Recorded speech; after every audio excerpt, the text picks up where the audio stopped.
독해 드린 신명기 12장 4절부터 8절까지 말씀을 본문으로 해서 참된 예배의 축복이라는 제목의 말씀으로 여러분과 함께 은혜를 나누고자 합니다.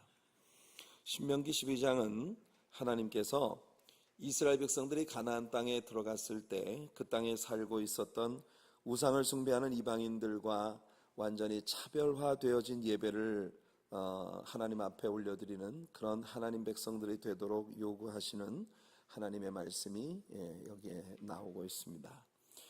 이 말씀들을 통해서 우리는 참된 예배의 개념과 그 축복들이 무엇인가 하는 것을 배우게 될 것입니다.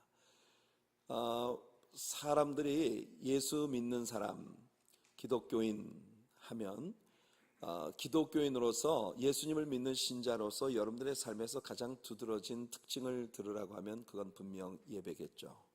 예배하는 사람들. 왜냐하면 우리 기독교 신앙의 가장 아름다운 꽃이 바로 예배입니다. 예배 속에 담긴 모든 요소들, 기도와 찬양, 하나님 말씀을 배우는 일과 하나님께 나의 축복의 소산들을 정성스럽게 올려드리는 그런 헌금과 헌물의 시간들, 그리고 동일하게 예수 그리스도의 구속의 피로 구원함을 받아 하나님의 자녀가 되어진 백성들이 하나님의 임재 앞에서 함께 누리는 그런 사랑의 교제들, 이런 모든 것들이 다 예배의 요소들이고, 이 예배가 우리를 하나님을 믿는 사람으로 특징 지어지게 만드는 아주 중요한 요인인 것입니다. 그러므로 우리는 진정한 예배, 하나님께서 기뻐 받으시는 예배가 어떤 예배인지, 그리고 그런 예배를 주님 앞에 올려드릴 때 우리들의 삶에 어떤 두드러진 하나님의 축복들이 나타나는지, 이런 것들을 말씀 속에서 배우는 것이 굉장히 중요한 일이라고 생각을 합니다. 그래서 오늘 본문을 통해서 참된 예배, 하나님께서 기뻐 받으시는 진정한 예배가 어떤 것인가를 우리가 생각해 보고자 합니다. 먼저 이 말씀을 통해 하나님께서는 참된 예배, 진정한 예배는 그 예배의 대상이 되시는 하나님을 제외한 모든 것들을, 하나님과 우리 사이를 가로막고 있는 모든 것들을 파멸시키는 것으로부터 진정한 예배가 시작된다는 것을 말씀하십니다. 그러니까 하나님과 사람 사이를 가로막고 있는 모든 종류의 우상들, 그 우상들을 파멸시키는 것이 하나님을 향한 진정한 예배자의 삶의 첫 번째 행위라는 것이죠. 오늘 제가 읽어드린 본문의 바로 앞에 2절 말씀을 보게 되면, 너희가 쫓아낼 민족들이 그들의 신들을 섬기는 곳은 높은 산이든지 작은 산이든지 푸른 나무 아래든지 막론하고 그 모든 곳을 너희가 마땅히 파멸하며, 이렇게 하나님이 명령하신 것을 봅니다. 하나님께서 이스라엘 백성들에게 주신 첫 번째 숙제는 그들이 가나안 땅에 들어갔을 때에 먼저 온 나라 안에 여기저기 질비하게 널려 있었던 가나안 원주민들이 우상 숭배를 했던 흔적들을 모조리 파멸시키라는 것이 하나님께서 이스라엘 백성들에게 주신 첫 번째 숙제인 것입니다. 3절 말씀에 보면 그 제단을 헐며 주상을 깨뜨리며 아세라상을 불사르고 또 그 조각한 신상들을 찍어 그 이름을 그곳에서 멸하라. 모든 우상 숭배의 흔적들, 그 우상으로 섬기기 위해 만드는 모든 주상들, 부어 만든 크레이븐 이미지, 모든 부어서 틀에 넣어서 만드는 그런 우상들, 새겨서 만드는 우상들, 아세라, 목상, 이런 모든 것들을 불사르고 그 조각한 신상들을 찍어서 그 우상의 이름을 그 땅에서 완전히 멸하라고 하는 하나님의 명령이 주어진 것입니다. 가나안 족속들은 갖은 우상들을 가지고 있었기 때문에 이제 이스라엘 백성들이 가나안 땅 안에 들어가 보면 그 땅에 가득 들어차 있는 우상 숭배 흔적들을 발견하게 될 것이라는 거죠. 산에든지 골짜기든지 들판에든지 나무 아래든지 강가에든지 사방에서 우상들과 그 우상들을 숭배하기 위해 제사를 드렸던 흔적들을 발견하게 될 것이라는 겁니다. 뿐만 아니라 우상 숭배의 목적으로 만들어진 별별 해괴한 문화의 흔적들을 그들이 보게 될 것이라는 것이죠.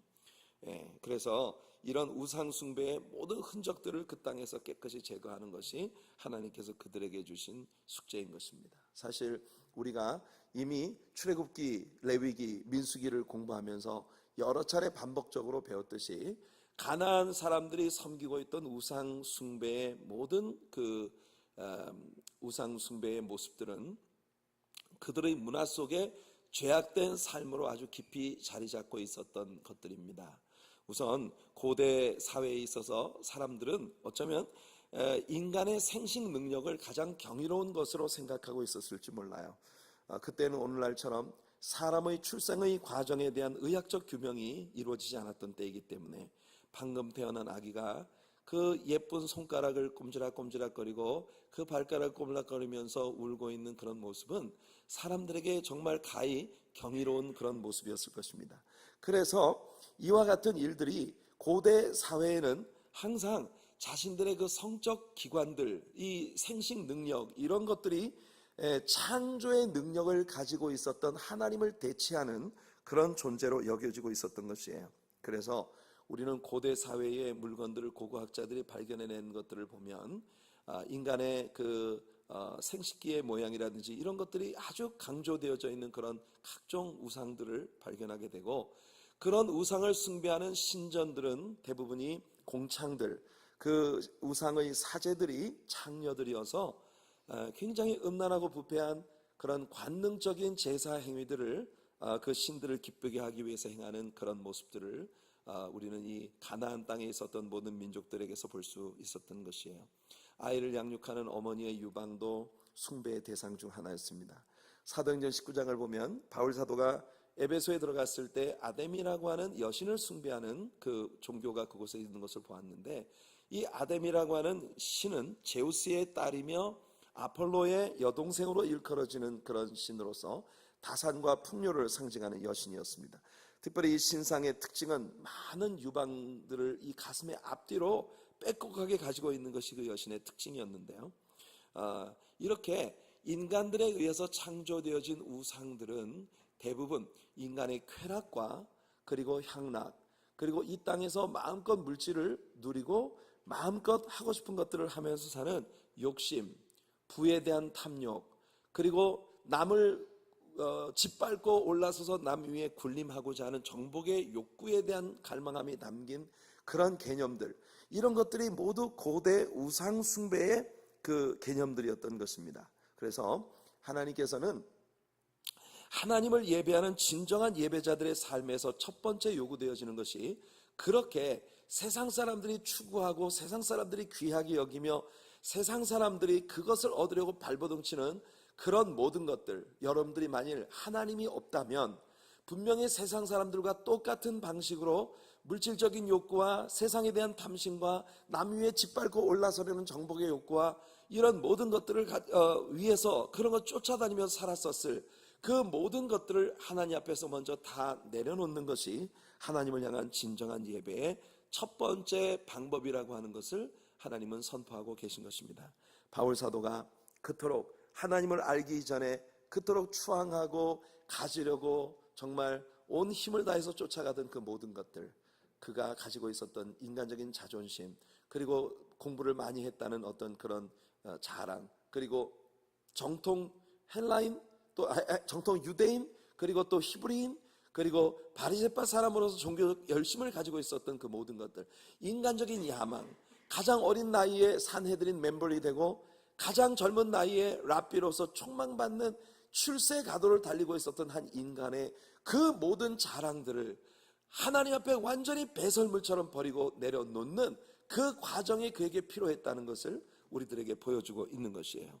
성도 여러분, 여러분들도 여러분들의 삶에서 하나님보다 더 우선순위를 차지하고 있는 그 모든 것들을 먼저 예수님 앞에 다 내려놓는 성도님들이 되시기를 축복합니다. 그것이 우리가 하나님 앞에 진정한 예배자가 되어지는 그 첫 번째 길이에요. 여러분들은 당연히 이 크레이븐 이미지, 무슨 이렇게 새겨진 우상을 가지고 계시지 않을 것이 당연하죠. 여러분들의 집에 무슨 불상이 있다거나 이러지 않을 거 아니겠습니까? 그런 개념에서 우리는 절대 우상 숭배를 하지 않는다고 우리는 쉽게 말할 수 있을 것입니다. 그러나 성경이 말하고 있는 우상이라는 그 idolatry, 이 우상 숭배라고 하는 것에 대한 이 진정한 개념은 뭐냐면, 우리의 삶에 있어서 하나님의 자리를 대신 차지하는 그 모든 것들이 바로 우상이라는 거예요.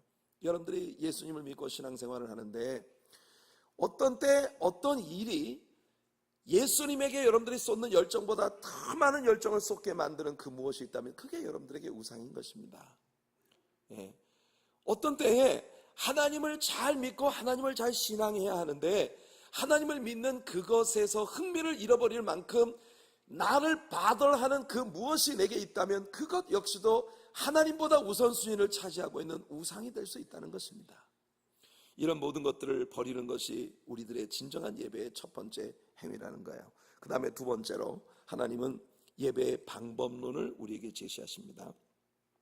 하나님께서는 우상 숭배를 하는 사람들에게서 하나님을 예배하는 방법을 배우지 말라고 분명히 말씀하십니다.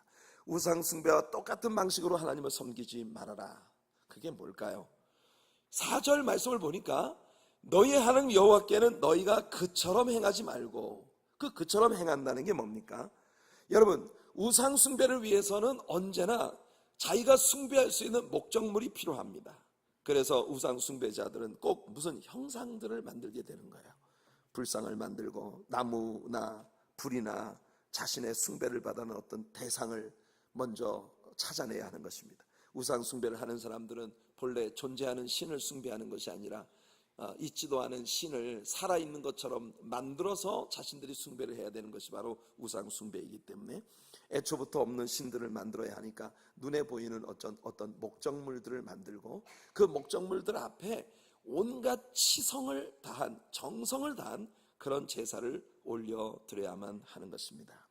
문제는 뭐냐면 오늘 예수님을 믿는 사람들에게 우상 숭배를 하는 사람들이 만들어낸 것과 같은 그런 종류의 우상은 분명히 가지고 있지 않지만, 그러나 많은 경우에 우리 예수 믿는 사람들에게는 예수 믿는 사람들의 우상이 많은 경우 존재하고 있다는 사실을 우리 놓치지 말아야 하는 것입니다. 제가 독일에서 목회를 할 때 루트란 처치를 빌려서 목회를 했었습니다. 그런데 그때 그 교회 강단 뒤편에는 예수님 상이 이렇게 서 있었어요. 십자가에 매달리신 예수님이 저 뒤에서 이렇게 계셨습니다. 목은 한쪽으로 완전히 꺾이고, 그리고 머리에 가시면류관을 쓴 그 가시가 박힌 자리에서 선혈이 낭자하게 피가 흐르고 있는 그런 모습, 양손이 십자가에 박혀 있는데 그 대못이 이 손목에 확 박혀 있는 그 모습이 그대로 재현되어져 있는 그런 형상이, 그 십자가의 형상이 저 등 뒤에서 언제나 저를 내려다보고 있었죠. 저는 예배를 드릴 때마다 그런 예수님의 모습을 늘 성도님들이 봐야 하는 것이 그다지 마음에 들지 않았습니다. 우선 첫째 이유는 뭐냐면 예수님은 더 이상 그렇게 십자가 위에서 처절하게 구겨져 버린 그런 모습의 주님이 아니시기 때문입니다. 십자가에 못 박히신 예수님은 더 이상 그렇게 피 흘리고 찢겨지고 처절하게 사람들에게 멸시받고 천대받는 그런 예수님이 아니고, 그는 완전히 부활하셨습니다. 그리고 하나님의 보좌 우편에 오르셨고, 그 승리하신 주님께서 하늘로 올라가시면서 주셨던 약속처럼 그를 믿는 모든 자들에게 부어주마 약속하신 성령을 부어주셔서 오늘 그 성령을 받은, 그 성령의 능력을 경험한 모든 사람들의 공동체 안에서 다이나믹한 역동적인 하나님의 놀라운 역사를 이루시는 살아계신, 지금도 어제나 오늘이나 영원토록 동일하게 우리 가운데 살아계신 예수님이시기 때문인 것이에요. 두세 사람이라도 내 이름으로 모인 곳에 내가 그들 가운데 항상 있다고 선포하신 그 약속의 주님께서 오늘도 하나님의 성령의 임재의 능력으로 우리와 함께 하시며 우리 예배를 받아주시는 것을 믿습니다. 그런 목적물들이 우리들의 신앙의 내면의 깊이를 대신 차지하게 될 때 교회는 타락하기 시작하는 것입니다. 교회는, 여러분, 중세 교회가 타락하면서 위대한 업적들을 추앙하고 있었던 모습들을 우리는 역사를 통해 배웁니다. 그들은 앞을 다투어 거대한 교회들을 짓는 것을 그들은 그들의 가장 목숨을 건 숙명 사업으로 여겼던 것이죠. 자그마치 400년, 600년 혹은 800년에 걸쳐서 지어지게 될 원대한 계획을 가지고 그들은 성전들을 만들기 시작한 것입니다. 하늘을 찌를 듯이 높이 솟아있는 첨탑들, 그 첨탑 꼭대기에 있는 수탉의 형상, 그리고 그 성전의 모든 벽들을 옛 성인들의 조각으로 장식하고 그리고 그 성전 안에 있는 모든 상징물들을 정금으로 발라서 치장을 하고 금은 보석들로 그곳에 사용되어지는 모든 것들을 휘황찬란하게 만드는 그런 모든 일들, 여러분, 사람들은 그것이 그들의 경건의 표상이라고 여겼고 첨탑 높이를 1m씩 높일 때마다 하나님께 1m씩 더 가까이 다가가는 것이라고 믿었을 것입니다. 그러나 여러분, 그와 같은 인간의 어마어마한 업적과 공력과 공적들을 추앙하는 것은 기독교의 복음적인 일들이 아니라는 것입니다. 우상 숭배하는 사람들에게는 공적이 필요합니다. 그들은 공을 세워야 합니다. 그래서 자신의 공력에 따라 그들에게 축복이 온다고 믿고 있기 때문에 그 공력을 드리기 위하여 무릎에 못이 박히도록 그들은 무릎을 꿇고 나가야 하고 손금이 다 닳도록 빌어야 합니다. 여러분, 그런 공력에 따라 그들이 복을 받는 것이라고 그들은 믿고 있기 때문인 것입니다. 그러나 기독교 신앙은 그렇지 않습니다. 기독교 신앙은 우리들의 공력과 우리들의 노력은 하나님 앞에서 전혀 쓸모가 없다는 것입니다. 오직 하나님 앞에 카운트되어지는 것은 우리를 위해서 십자가에 피 흘려 죽으신 예수 그리스도의 보혈의 공로로만 우리가 하나님께 나아갈 수 있게 된다는 것이죠. 여러분, 우리말 성경에 보면 공력 혹은 공적이라고 번역된 단어들이 꼭 두 군데 나옵니다. 한 번은 창세기에서 야곱이 그 외삼촌에게 자신이 외삼촌을 부자되게 만들어 주었다는 내 공적으로 삼촌이 부자가 되었다고 하는 그런 이야기를 할 때 사용했고, 두 번째는 신약 성경에서 바울의 말씀에 쓰여졌는데 저는 이 부분이 명백히 번역상의 오류라고 생각을 합니다. 고린도전서 3장 13절을 보면 각 사람의 공적이 나타날 터인데 그날이 공적을 밝히리니 이는 불로 나타내고 그 불이 각 사람의 공적이 어떠한 것을 시험할 것입니다. 여기 공적이라고 번역된 단어는 옛날 우리들의 개역성경에서 공력이라고 한층 더 심화되어진 단어로 번역이 되었었습니다. 이 단어의 헬라어 원어는 엘곤이라고 하는 단어입니다. 이 엘곤이라고 하는 단어는 그냥 단순하게 영어에서 work 혹은 labor이라고 번역되어지고 있는 단순한 우리가 몸으로 행하는 일을 이야기하는 것이에요. 여기에는 우상을 숭배하는 사람들의 어떤 지극정성, 치성, 추운 겨울에도 얼음을 깨고 찬물로 목욕 재개를 하고 매일 아침마다 새 옷을 갈아입고 정갈한 정한소를 떠놓고 알 수 없는 신에게 매일 복을 달라고 비는 그와 같은 공적의 의미가 담긴, 공력의 의미가 담긴 그런 단어가 아니라 예수를 믿은 사람들이 예수님을 믿은 그 믿음 때문에 하나님 앞에서 주의 영광을 위해서 우리 행했던 모든 일들을 이야기하는 단순한 언어라는 것이에요. 여기 나오는 고린도전서 3장의 심판은 그 사람이 천국 가느냐 지옥 가느냐를 결정짓는 심판이 아닙니다. 이미 이 심판은 베마싯, 즉 우리 믿는 신자들이 하나님 앞에서 어떤 상급을 받을 것인지가 결정되어지는 바로 그 심판을 이야기하는 것이에요. 여기서 우리가 예수 믿고 믿음 안에서 행했던 모든 일들이 하나님 앞에 나타나는데 불로서 그 모든 것을 시험해 볼 때에 불타서 없어지는 건 우리가 정결한 믿음으로 행한 일이 아니라는 것을 나타내는 그런 용어입니다. 성도 여러분, 여러분들이 만일 이른 새벽마다 여러분 찬물로 목욕 재개를 하고 새 옷을 갈아입고 정갈한 정한수를 떠놓고 그리고 여러분 우상을 숭배하는 자들 같은 그런 인간의 치성이 담긴 공로가 담긴 그래서 그 인간의 공력의 근거를 둔 믿음으로 주님께 나아간다면 여러분들이 어떠한 종교적 행위를 한다 하더라도 그것 때문에 하나님이 여러분들을 구원하셔야 할 의무는 하나님께 없다는 것입니다. 예수 그리스도께서 우리가 그분이 누구신지 알기도 전에 벌써 우리 죄를 위해 십자가에 피 흘려 죽으셨고 그리고 그 피 흘려 죽으신 예수 그리스도의 죽으심이 나를 영원한 죄와 형벌로부터 구원하기 위하여 하나님께서 내게 주신 선물이라는 사실을 믿음으로 받아들이고 그리고 믿음으로 주 앞에 나아갈 때 이것만이 하나님 앞에 카운트되어지는 유일한 우리들의 신앙의 행위라는 것이죠. 오늘 바로 그 믿음을 가지고 주 앞에 나아가는 여러분들 되시길 예수님 이름으로 축원해 드립니다. 그래서 중세 캐톨릭 교회는 말할 수 없이 부패했고 부패한 그 교회 시스템은 어마어마한 성전을 짓기 위해서 많은 돈을 필요로 했고 그 돈을 충당하기 위하여 사람들에게 교리적인 배역을 시도한 것입니다. 그래서 거대한 성전을 짓기 위해 필요한 물질들을 뽑아내려고 면죄부를 판매하기 시작하는 거죠. 너희 조상들이 예수를 믿지 않고 죽어서 지옥에 갔다 하더라도 너희가 그들의 이름으로 면죄부를 사면 그러면 하나님께서 그들을 지옥에서 연옥으로 올려주시고 또 연옥에서 천국으로 갈 수도 있다. 이런 거짓된 교리는 중세 교회를 심하게 타락시켰고 급기야 한때 말할 수 없는 박해를 받던 교회는 이 교황의 세력이 황제의 세력과 견줄 수 있는, 그보다 더 우위에 있어서 황제들을 교황이 임명하는 그런 체제로까지 발전을 하면서 교회는 끝간데 없는 타락의 길을 걷게 된 것입니다. 이것이 중세 교회의 타락이었죠.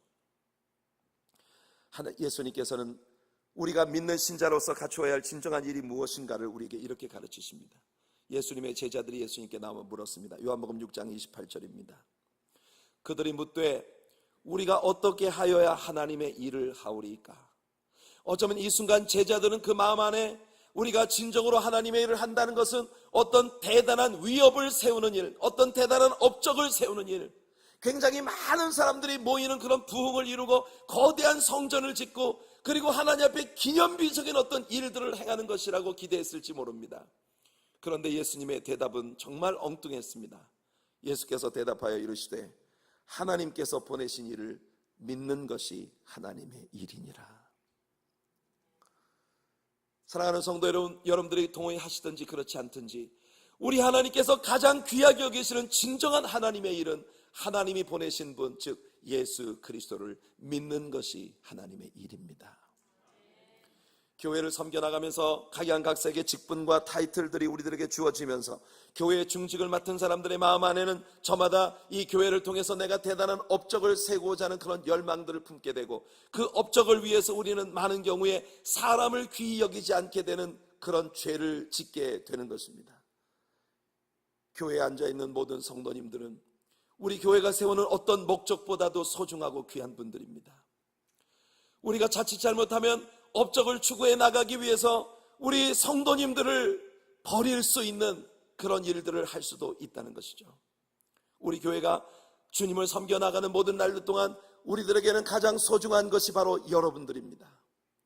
이곳에는 여러분들이 예수 그리스도가 그 몸을 내어주고 십자가에 피 흘려 죽으시기까지 사랑하셨던 가장 소중한 분들이기 때문에 여러분들의 모임으로서의 우리 공동체가 이 세상의 그 무엇보다도 중요한 것이에요.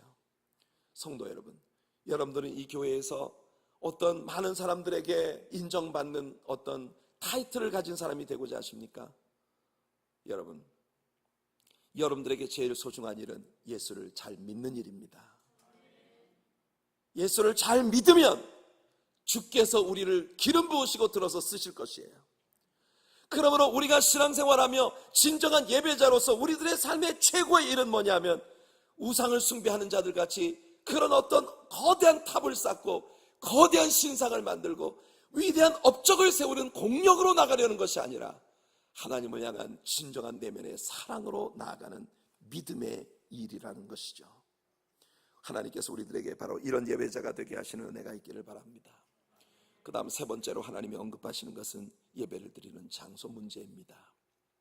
여러분, 이스라엘 사람들이 가나안 땅에 들어가 보면 가나안 원주민들이 그들의 우상을 숭배하기 위해서 온갖 장소에다가 제단들을 쌓았던 흔적들이 있을 거란 말입니다. 높은 산 꼭대기에, 낮은 산 위에, 그리고 강가에, 큰 나무 아래, 모든 공간에 그들이 원하는 자리에서 그들 나름대로의 제단을 쌓고 그들은 제사를 하고 있었다는 것이에요. 그러나 하나님께서는 이스라엘 백성들이 그런 가나안 원주민들의 우상 숭배와 같은 그런 신앙으로 나아가지 않기 위하여 그들에게 정해진 하나님께서 그들에게 명령하신 예배를 드릴 수 있도록 예배의 장소를 정하신 것이에요. 여러분, 신명기 12장 5절 오늘 본문 보니까 오직 너희 하나님 여호와께서 자기의 이름을 두시려고 너희 모든 지파 중에서 택하신 곳인 그 계실 곳으로 찾아 나아가서 하나님을 예배하라 하십니다. 이스라엘이 가나안 땅에 들어갔을 때 처음으로 하나님께 예배를 드리도록 지정된 장소는 실로였습니다. 실로라고 하는 곳에 바로 성막이 세워졌으니까요. 사람들이 예배를 드리려고 하면 그 실로의 성전에 나가 예배를 드려야 했습니다. 그러다가 이 성막이 길갈로 옮겨갑니다. 그래서 사람들은 길갈에서 하나님께 예배를 드려야 했습니다. 그 다음에 다윗의 때에 와서 성전은 예루살렘으로 옮겨집니다. 물론 여러분이 아시는 대로 하나님은 다윗이 아닌 그 아들 솔로몬을 통해 예루살렘 성전을 짓게 하셨고 그래서 모든 이스라엘 사람들은 언제나 예루살렘 성전에 가서 하나님을 예배하도록 되어져 있었던 것이에요. 하나님의 선택하신 그 장소, 이스라엘 백성들은 약속의 땅 가운데서 언제나 이 장소에 와서 하나님께 희생을 드려야 했습니다. 여러분, 하나님께 예배를 드리는 일에 있어 사실은 어떤 장소에서 예배를 드리냐 하는 것은 우리들에게 제약이 없습니다. 여러분들이 가정에서 예배를 드려도 그곳에 주님이 계시고, 여러분들의 사업처에서 예배를 드려도 주님이 거기 계십니다. 우리가 어느 날 저 해변가에 나가 함께 주님을 예배한다 하더라도 그곳에 하나님이 계시고, 여러분 산 위에 올라가서 우리가 주님을 예배한다 하더라도 하나님 거기 계십니다. 그러면 하나님께서 예루살렘을 정하셔서 그곳에 제사를 드리라는 그 이유는 무엇을 우리에게 보여주시는 것일까요? 신약 성경에 와서 예배의 장소 문제를 예수님께 제기했던 한 여인이 있었습니다. 요즘 우리가 새벽기도 시간에 요한복음을 공부하고 있는데, 바로 지난주에 배웠던 사마리아의 수가성 우물가에 예수님을 만난 여인이었습니다. 요한복음 4장 19절 이하에서 그 말씀을 제가 직접 읽어드리죠. 여자가 이르되 주여 내가 보니 선지자로소이다. 우리 조상들은 이 산에서 예배하였는데 당신들의 말은 예배할 곳이 예루살렘에 있다 하더이다. 예수께서 이르시되 여자여 내 말을 믿으라. 이 산에서도 말고 예루살렘에서도 말고 너희가 아버지께 예배할 때가 이르리라. 너희는 알지 못하는 것을 예배하고 우리는 아는 것을 예배하노니 이는 구원이 유대인에게서 남이라. 아버지께 참되게 예배하는 자들은 영과 진리로 예배할 때가 오나니 곧 이때라. 아버지께서는 자기에게 이렇게 예배하는 자들을 찾으시느니라. 하나님은 영이시니 예배하는 자가 영과 진리로 예배할지니라. 구약의 이스라엘 성도들은 한 장소에 모여서 예배를 드리도록 명령을 받았습니다. 그것은 바로 성전이었습니다. 그러나 오늘 우리 믿는 신자들에게 진정한 성전의 개념은 바로 예수 그리스도를 영접하여 주님이 거하시는 여러분들의 마음이 바로 진정한 성전의 개념인 것이에요. 그래서 예수님은 신약 성경에서 어떤 장소에서 예배를 드리는 게 중요한 것이 아니고, 너희들이 예수 그리스도 안에서 예수 그리스도를 통하여 영과 진리로서, 즉 성령의 능력과 진리의 말씀의 반포가 중심이 되어지는 그 예배, 그러니까 예배의 장소가 중요한 것이 아니라 예배의 방식이 중요하다는 것을 예수님이 선포하고 계신 것입니다. 우리는 하나님의 사랑교회라는 이름으로 여기에 모여있는 그룹입니다. 그러나 여러분, 우리는 하나님의 사랑교회를 중심으로 주님 앞에 나가고 있는 게 아니에요. 여기서 여러분들에게 말씀을 가르치는 정목사를 중심으로 나가는 것이 아닙니다. 우리가 속해 있는 장로교회라는 교단이나 감리교회, 순복음교파, 무슨 루터교회, 이런 교단이 우리를 구원하는 것도 아닙니다. 성도 여러분, 예수 그리스도 안으로 들어가십시오. 그분 안에서 그분의 십자가의 공로로 성령의 능력과 진리의 말씀으로 주님을 예배하는 여러분들이 되시기를 축복합니다. 하나님은 이제 마지막으로 진정하고 참된 예배에 있어 가장 소중한 것 한 가지를 덧붙이고 계시는데요. 8절 우리들의 본문에 보니까 우리가 오늘 여기에서는 각기 소견대로 하였거니와 너희가 거기에서는 그렇게 하지 말지니라. 이것은 예배자의 순종에 대한 문제입니다. 예배가 순종의 삶으로 이어지지 않는다면 우리는 진정한 예배자가 아니라는 것이에요. 우리가 영과 진리로서 하나님을 예배한다는 것은 뭐냐면, 우리가 진정한 예배를 드렸다면 예배를 통해서 주께서 우리에게 주신 말씀의 가르침과 나에게 주신 나의 내면의 세미한 음성들을 따라 살아가는 삶이 뒤따라야 한다는 것입니다. 여기서 하나님은 모세를 통해 이스라엘 백성들에게 그렇게 말씀을 하고 계십니다. 우리가 이 땅에서는 우리 소견대로 살았다. 지난 광야 생활을 생각해봐라. 지난 주일 아침 설교에서 배웠죠. 너 자신을 알아라. 너희가 구원을 받고 하나님의 축복의 땅에 온 것은 너희들의 공로 때문이 아니고, 너희가 탁월하기 때문이 아니고, 너희가 의롭기 때문이 아니었어. 오직 너희를 향한 하나님의 은혜와 사랑 때문에, 하나님의 신실하심 때문에 너희를 이곳으로 이끌어 드린 거야. 하나님은 이 부분을 다시 말씀하시는 것입니다. 그 땅에서 살 때는 너희가 정말 지겹도록 너희들 고집대로 살았잖아. 목이 곧은 백성들로 살았잖아. 하나님 말씀에 순종하지 않고 제 소견에 오른 대로 살았지 않느냐. 그러니 가나안 땅에 들어가서는 제발 네 소견대로 살지 말고 하나님의 가르침대로 살아라. 이것이 오늘 하나님께서 참된 예배자의 삶에 주시는 진정한 축복의 개념으로 주신 말씀이에요. 진정한 예배자들의 삶의 축복은 뭐냐? 하나님의 말씀대로 살아가는 삶이 따르는 삶입니다. 불행스러운 것은 이스라엘 사람들이 약속의 땅에 들어가고 난 다음에 절대로 하나님이 가르친 대로 살지 않고 여전히 자기 소견에 오른 대로 살았다는 것입니다. 여러분, 이제 곧 우리가 공부하게 될 사사기라고 하는 책은요, 이스라엘의 역사 가운데 가장 뼈아픈 암흑기를 보여주는 그런 책입니다. 여러분, 그들은 주변에 남아있는 이방인들에게 완전히 짓밟히고 공격을 받아서 무장해제를 당하고 4년, 6년, 8년, 20년, 40년, 80년 이렇게 장구한 시간들을 주변에 남아있던 이방 족속들에 의해 공격을 받아 무참하게 짓밟히는 삶을 살아야 했던 역사가 바로 이 사사기라는 책의 역사인 것이에요. 사사기 시대의 사람들이 어떻게 살았는지를 보여주는 똑같이 세 차례 반복되는 구절이 있습니다. 사사기 17장 6절을 읽어드리면, 그때는 이스라엘의 왕이 없었으므로 사람마다 자기 소견에 오른 대로 행하였다고 말하고 있습니다. 여러분, 사람들은 이스라엘 나라가 이방인들에게 짓밟히는 이유가 그들에게 왕이 없기 때문이라고 결론 짓고 있네요. 그래서 사사시대 이후에는 바로 이스라엘의 정치 형태가 theocracy, 신정 통치 형태로부터 monarchy 형식으로 왕정 통치 국가로 전환되어지는 말씀들을 우리는 배우게 되는 것입니다. 과연 그럴까요? 그들에게 왕이 없는 것 때문에 이스라엘은 이처럼 암흑기를 지나고 있는 것일까요? No way. 절대로 아닙니다. 왜죠? 여러분, 지금까지도 이스라엘 나라에는 왕이 있었던 적이 한 번도 없었단 말이에요.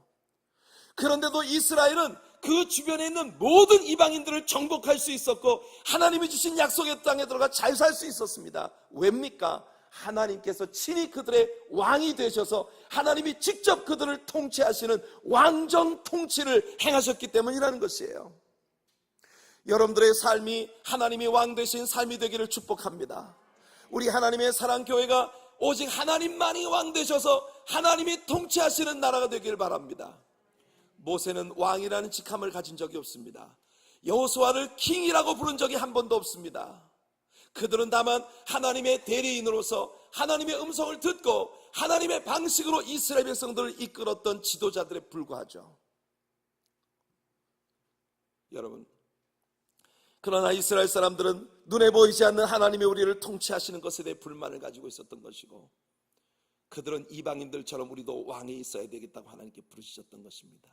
이 말은 쉽게 이야기하여 그들의 참된 왕 되신 하나님을 버리고 인간적인 정치 개념을 그들의 삶에 끌어들이게 되었다는 것이죠. 이것이 이스라엘을 이방인들에게 처절하게 짓밟히게 만드는 이유가 되었던 것이에요. 거대한 골리앗 장군과 마주대하여 나가는 다윗이 하나님 앞에 선포했습니다. 너는 칼과 창과 단창으로 내게 오니와 나는 만군의 주 여호와 네가 모욕하는 살아계신 하나님 이름으로 내게 가노라. 이 전쟁은 여호와께 속한 것이즉 하나님께서 오늘 내 손에 붙이시리라. 내 손에 너를 붙이시리라. 다윗은 하나님이 나의 주권자이심을 선포하며 나갔습니다. 아직 얼굴에 피도 덜 마른 홍안의 소년이 골리앗이라는 산전수전 다 겪은 전쟁의 베테랑 그 거대한 거인을 향해서 오직 어린아이처럼 물맷돌 5개를 들고 달려나가고 있는 이 모습이 오늘 크리스찬으로 살아가야 할 우리들의 모습이어야 되는 것입니다. 하나님께서 우리들 모두에게 바로 이런 믿음을 주시기를 바랍니다. 그렇게 주님을 의지하며 살아갈 때 우리는 우리의 소견이 내려지게 되는 모습을 보게 될 것입니다. 바울 사도가 그토록 자랑하고 주장하고 있었던 그 모든 것들을 초계와 같이 버리고 예수 그리스도를 아는 것이 가장 고상함을 인하여 예수 그리스도와 그가 십자가에 못 박히신 것 이외에는 아무것도 알지 아니하기로 작정했다고 말했던 것 같은 그런 결단이 진정한 예배자들 우리들 모두에게 필요하다는 것입니다. 히브리서 4장 1절로 3절에 보면 이렇게 말씀합니다. 그러므로 우리는 두려워할지니 그의 안식에 들어갈 약속이 남아있을지라도 너희 중에는 혹 이르지 못할 자가 있을까 함이라. 그들과 같이 우리도 복음 전함을 받은 자이나 들은 바 말씀이 그들에게 유익하지 못한 것은 듣는 자가 믿음과 결부시키지 아니함이라. 이미 믿는 우리들은 저 안식에 들어가는도다. 그가 말씀하신 바와 같으니 내가 노하여 맹세한 바와 같이 그들이 내 안식에 들어오지 못하리라 하셨다 하였으나 세상을 창조할 때부터 그 일이 이루어졌느니라. 우리에게는 하나님의 안식에 들어갈 약속이 주어져 있습니다. 그런데 오늘 예수 믿는 많은 사람들이 아직 그 안식에 들어가지 못합니다. 이유가 뭔지 아십니까? 아직 내 소견이 살아있기 때문입니다. 내 소견이, 하나님이 나를 통치하시고 하나님이 나의 주권자가 돼서 내 삶을 지배하신다는, 그래서 하나님의 말씀을 배우고 하나님의 말씀이 가르친 말씀대로 정직하고 성실하게 신실하게 살아가는 삶이 따르게 된다면 우리는 누구나 주님 안에서 진정한 평안과 안식이 넘치는 삶을 살 수 있게 된다는 것이에요. 저는 우리 하나님의 사랑교회가 안식이 넘치는 공동체가 되었으면 좋겠습니다. 평안이 넘치는 공동체가 되었으면 좋겠습니다.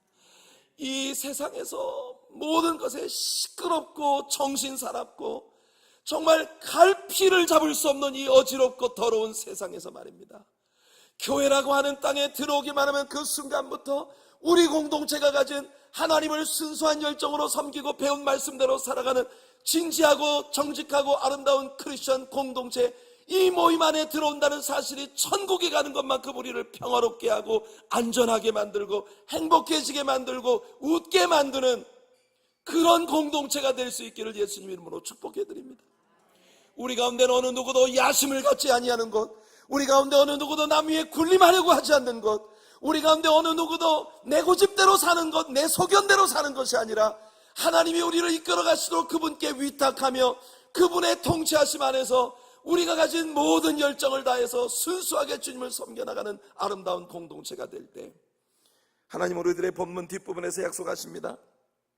너희가 너희 하나님 여호와께서 주시는 안식과 기업에 아직은 이르지 못하였거니와 너희가 요단을 건너 너희 하나님 여호와께서 너희에게 기업으로 주시는 땅에 거주하게 될 때, 또는 여호와께서 너희에게 너희 주위의 모든 대적을 이기게 하시고 너희에게 안식을 주사 너희를 평안히 거주하게 하실 때, 너희는 너희 하나님 여호와께서 자기 이름을 두시려고 택하실 그곳으로 내가 명령하는 것을 모두 가지고 갈지니, 곧 너희의 번제와 너희 희생과 너희의 11조와 너희 손의 거제와 너희가 여호와께서 원하시는 모든 아름다운 선물을 가져가고 너희와 너희의 자녀와 노비와 함께 너희의 하나님 여호와 앞에서 즐거워할 것이요 내 성중에 있는 레위인과도 그리할지니 레위인은 너희 중에 분깃이나 기업이 없음이니라.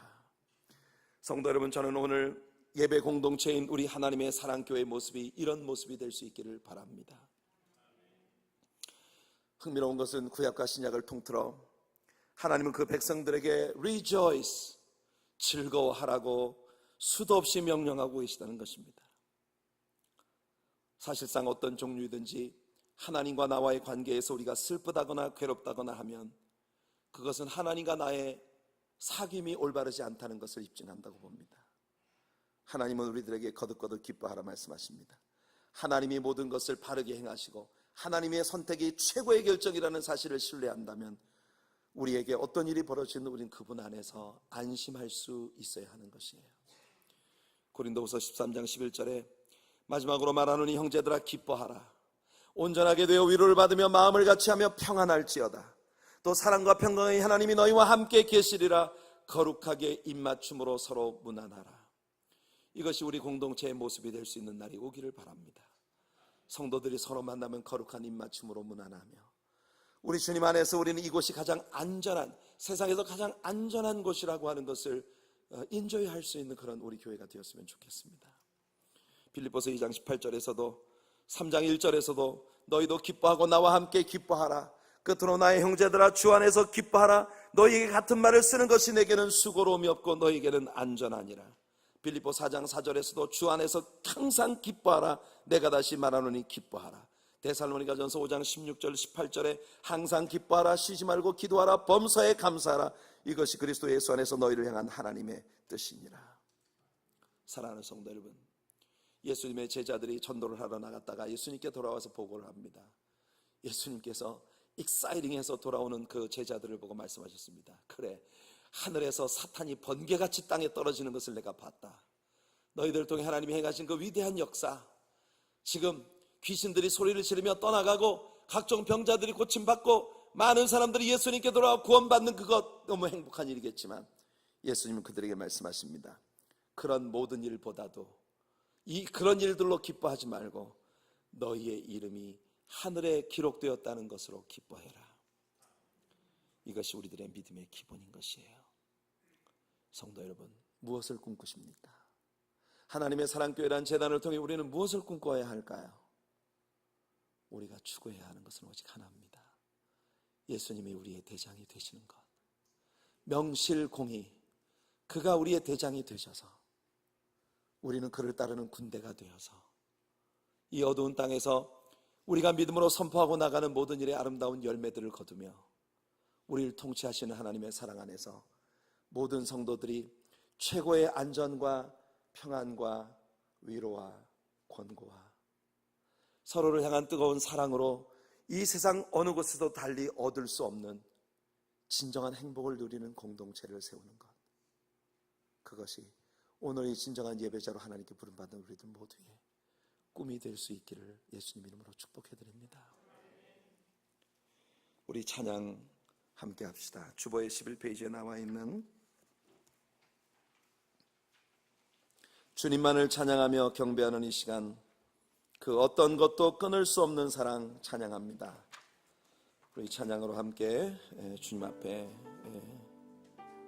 경배하며 나아가겠습니다.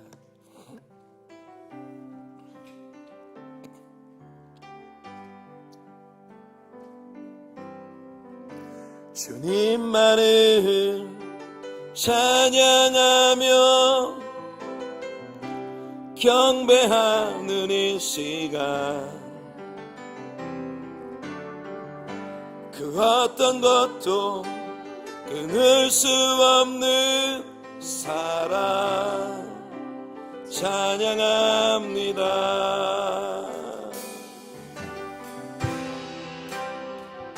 주의 사랑 날 감싸며 그의 생명 나를 살리셨네. 어떤 어려움 속에도 주만 나를 여전히 사랑하신다 하네. 주의 사랑 날 감싸며 그의 생명 나를 살리셨네. 어떤 어려움 속에도 주만 나를 여전히 사랑하신다네.